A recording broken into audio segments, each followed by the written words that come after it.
Hi, welcome to the First Trust ROI podcast. I'm Ryan Isakainen, ETF strategist here at First Trust. Well, for those of you who have wondered where some of the best ideas at First Trust in terms of product development come from, I am very pleased to be joined by Scott Friske for today's episode. Scott leads the team that's responsible for developing investment products at First Trust. Today we're going to talk about what the process looks like. Where do we get our best ideas from? How does the product line evolve over time? And why have we been single-minded in providing solutions for financial professionals? Thanks for joining us, and I hope you enjoy the episode. Today I'm joined by Scott Friske, Head of Product Development at First Trust. Scott, thanks for joining us on the ROI podcast. Thanks for having me, Ryan. Great to be here. So Scott, the most obvious question that I have for you is, you're in charge of leading the team that develops some of the products, whether it's ETFs or unit investment trusts or a variety of different product lines. And First Trust is known as having really innovative ideas. So my first question for you is, where do most of those ideas come from? Nobody in this industry has a crystal ball. Okay. Nobody can predict where the market's going exactly. It's really difficult to make long-term decisions from a product perspective, from a business strategy perspective. At least that's what I've experienced in my time in financial services. And what I have also experienced is that if you know who your customer is and you spend your time asking them questions about where you can matter to them, how you can help them, the answers become a lot more clear. Okay. And so for us, that's financial advisors. That's where we spend all of our time. We have a large team on the product side. They're supported by a huge research group and a huge capital markets group. We work together with the entire firm, with our sales force, with our economics teams, all focused on finding out what can we do that adds value to the advisory ecosystem. And that's where we spend our time, and that's where those ideas come from. So it's this collaborative process. So as you think about products that we've launched over the last few years that have come as a result of some of the demand coming from the field, first off, talking about some success stories, what have you been, kind of with the benefit of hindsight, you look back and say, oh man, it was a great idea that we chose to launch this type of product? Yeah, for us, I would start probably by saying actively managed fixed income. Okay. In 2012, we were early in active ETFs. The first active ETF was launched in 2008. And it was difficult to get the exemptive relief. We were fortunate that it was the relief from the regulators to be able to launch any asset class in an active ETF. And so we were forward thinking in obtaining the flexibility to be able to do that. And then we wanted to differentiate. And there weren't many firms launching active ETFs, firms that were known for active management in fixed income, largely weren't in the space. So it gave us an opportunity to bring some unique strategies that were differentiated in a very efficient wrapper that our whole firm was focused on. We have been in the ETF space, as you know, obviously since 2005. Yeah. But that kind of focus allowed us to spend our time figuring out what fit the ETF wrapper really well. So I'm very thankful that we did that. And then So wait, before you go on to I know you've got some other thoughts, but as you think about actively managed fixed income, you kind of survey what is in the lineup today. Some funds are sub-advised, some funds are managed in-house. Why have we chosen to do both? Yeah, we look for the best strategy, and we have an open architecture platform where we'll partner with third-party sub-advisors that are unaffiliated, where we feel like they have a great discipline that complements anything we may be able to do in-house. Because we want to bring the best product to the advisor, to a platform that we possibly can. And if that means that we hire a sub-advisor and partner with them, that's great. If it's something that we have the capability internally or we have the capability to bring internally, that's great as well. But it's really focused on what's the best fit and who's the best firm to manage. So it's really, again, looking for expertise right? And Yeah. if we've got the expertise, then the qualifications to manage in a specific asset class, then great. But if we don't, you're not afraid to go outside the firm. Yeah, we can't be all things to all people, and Right. we don't try to be. We don't have a corner on the truth. There's no way you can possibly be the best at everything.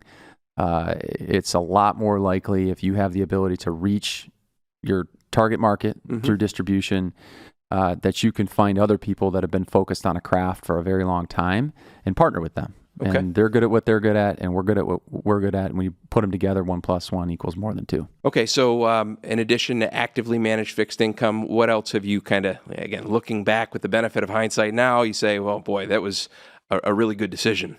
Definitely the option space. Okay. 2019, we launched our first target outcome ETFs and UITs. Those are products that give you exposure to U.S. equities or different types of index strategies with participation on the upside and protection on the downside. And that's strategies have existed in structured notes and in the annuity space that do that for a long time. But the innovation there was partnering with a firm called Cboe Vest, who's an affiliate of ours now. We're really glad we did that because, who knew COVID was coming? And we had that product line ready and available. It was amazing timing. It was, yeah. So there's all sorts of stories within the story I could tell you about, providential opportunities that we had. Good timing, that was, you can call that luck. You can call that just working really hard every day. And I'm going to go back to the proximity to our clients. We just stay close to the client because markets change, and the term unprecedented was used a lot in the last 3-4 years. And the challenges that the advisors have in navigating the problems and the opportunities their clients have, right, helping them achieve their goals. Sure. It was unprecedented. So for us, it's just have your ears open and work really hard to try to figure out what's next. One of the things that's kind of been, I'd say it's built into the DNA of First Trust, is that the distribution effort has really focused on the financial professional as opposed to the retail investor. Why do you think that's such an important part of what we're trying to do at First Trust? We serve about 100,000 financial advisors today. And those 100,000 financial advisors have tens of millions of clients. And there's no way that we can know what's best for each one of those end clients. That advisor, they understand that client. They understand what's unique about each one of their clients.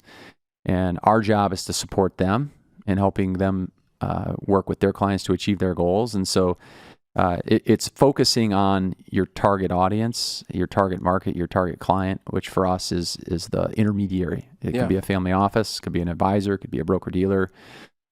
Any type of steward is where we're focused. One of the things that some people sometimes fail to understand is that the intermediary, the financial professional, is really critical in helping that investor actually stay disciplined and reach their goals and really understand this variety of different product lines, ETFs that are, that maybe have buffered downside or are actively managed. If they're going to use those as the ingredients to build a portfolio, there's a lot of work that goes into that, right?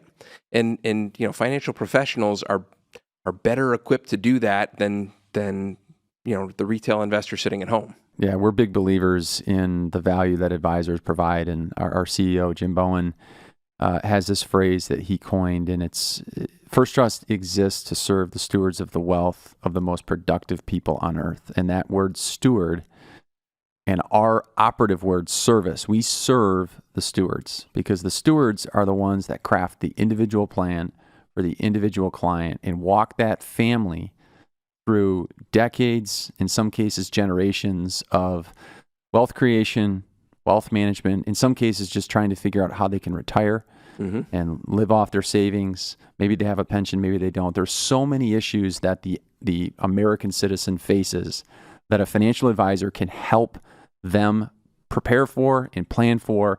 It's like fail to plan to fail, right? And that's what the advisor community does. And we're inspired by that, and that's why we've organized ourselves around building our products in support of that ecosystem. COVID, if that is not the prime example, that's still kind of visceral in everyone's everyone's life of the value of that financial professional saying, no, this is, we set up this strategy, we have these investments, and we're going to stay committed to that, even when it seems like everything is falling apart. And it's amazing how important that is, because those people that decided to jump ship, I would suggest that many of them failed to get back in at the right time. So I think that's I'm thankful as someone who's been at First Trust for some time that is our approach, because I think it is in the best interest of the end client. It is. The financial advisory profession wouldn't exist if there weren't ultra high net worth people all the way down to someone who's just trying to scrape enough together to retire and live a decent retirement that needed help. They do not trust themselves with their own financial decisions. So they outsource it. It's kind of like any other professional service. I'm not going to diagnose my ailment. I'm going to go to a professional. So it's you may go on Google and start Googling and symptoms. Scare yourself to death. But generally that doesn't work out well. Okay, so we've talked about these are some of the things that we're thankful that the First Trust made the decision to launch certain product lines. Thinking about what's next, what's coming down the road. We're preparing for the next decade and beyond. What are some of the areas that you're most excited about in terms of product development? Maybe start off with ETFs, but I'm also curious about other different types of investment products. Yeah, ETFs. There's going to be a whole wave of additional innovation there. There's a little over 3,300 ETFs in the U.S. market today. There's over 8,000 mutual funds, and there's over 25,000 different share classes of those 8,000 mutual funds. So if you compare the choices available in the traditional kind of legacy wrapper, there's 56 million households that own a mutual fund. There's only 7 million that own an ETF. So as the ETF continues to expand in the ways that it's used, I'm excited by and inspired by just what we've seen happen over the last couple decades. The mutual fund's been around for about 2.5 times the amount of time as ETFs have. So there's going to be a lot of innovation there, I think in many ways, but the ability to utilize some of the newer investment solutions that are gaining popularity, such as direct indexing, the ability to customize, there's a lot of opportunity there ahead. So I wanted to ask you a little bit more about direct indexing, because this is, it's one of these trends that over the last several years, we've heard more and more about. I remember there were conferences, one of the big ETF conferences in Florida, I think you were at back in 2017 or 2018. The big theme was, direct indexing is going to come in, it's going to take over. And there's been a mixed level of success, but there's still a lot of reasons to be excited. So you talked a little bit about it, but I want you to expand on what makes this such a compelling story, and who does it really seem most appropriate for? There's a number of benefits to direct indexing as an option for certain types of clients for an advisor. And one of them is the ability to customize. So it's an individual account. This is done through a separately managed account.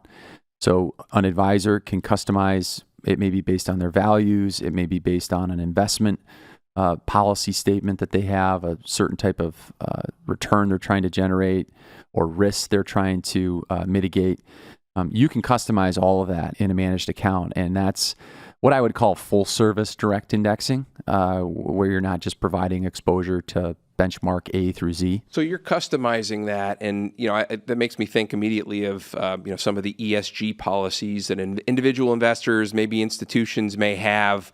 One of the challenges of ESG, environmental social governance, is those mean different things to different people, and they may have certain values that they want to put in those portfolios that someone who's another investor has different values. So direct indexing helps to solve that problem? It does. Yeah, you can individualize a portfolio based on each investor's values. And we have clients who, two members of the same household have slightly different portfolios in their values-based portfolios. The ability to customize mandates for institutions across the spectrum of how they want to invest alongside a certain set of values. There's a lot of opportunity to take the technology that you have with direct indexing, the way you can screen portfolios, and deliver something that's customized for each end user. And the whole ESG thing, you're absolutely right. ESG products are very challenging because something that means something different to everybody. And by the way, who came up with the definition of ESG? Right. Is it? I don't know the answer to that question. I don't know that anybody really could give you one. Okay, so in addition to the customization of the portfolio, there's some other features. Sometimes I hear about certain features that allow you to have some benefits from a tax standpoint. How does that typically work with direct indexing account? Yeah, because you own the individual securities directly in the separate account, to the extent that the direct indexing technology is always looking for losses to harvest while tracking to your benchmark. When you set up an account, you basically say, I'm going to limit the tracking error to my reference benchmark. Let's say it's the S&P 500 or the Russell 1000 to a certain percentage. And that's largely based on my risk tolerance. If I'm a more aggressive investor, I might be okay with more tracking error. And what the tracking error allows you to do is harvest losses in individual securities and replace them with like-kind securities from that benchmark. And you're generating what we refer to as tax alpha. And that's tax losses that you can offset against future gains and improve your after-tax returns. So you're talking about maybe selling one stock from a certain industry and buying a different stock from the same industry, or at least one that has a high degree of correlation with that stock that you sold. Is that about right? That's right. Yeah. Caterpillar and John Deere are two popular examples, Coke and Pepsi. And really what the technology does is it looks at the individual risk characteristics of each company, and it tries to find the next closest match to the individual risk characteristics of that company that you're going to use as a replacement. Another topic that has been a lot in the press recently, there's been some lawsuits and things, has to do with cryptocurrency. There's been several firms that have filed for Bitcoin ETFs or other cryptocurrency ETFs. In the past, First Trust has also filed for certain products. Is it a good idea to have these products, and where is First Trust at in that product development? Yeah, where there's regulatory clarity, there's a need for these products in the marketplace. There's no question about that. Advisors need help understanding what is and is not a tangibly valuable crypto asset, a digital asset. What's a scam, what's not. They have clients asking them those questions. They're not equipped with the resources to answer them in most cases. And so the conversations we've had with advisors are around, hey, we would love it if you could provide education, if you could provide advice on allocation, and then the instruments with which to do so. So our firm has spent a lot of time and energy, perhaps not as much as a few others, but evaluating that space and per our conversation earlier around partnerships, it's likely that we would be doing that with a partner. I want to make sure I don't leave out UITs. First Trust was built upon this UIT business, or Unit Investment Trust business. Through the years, there's been tremendous innovation there.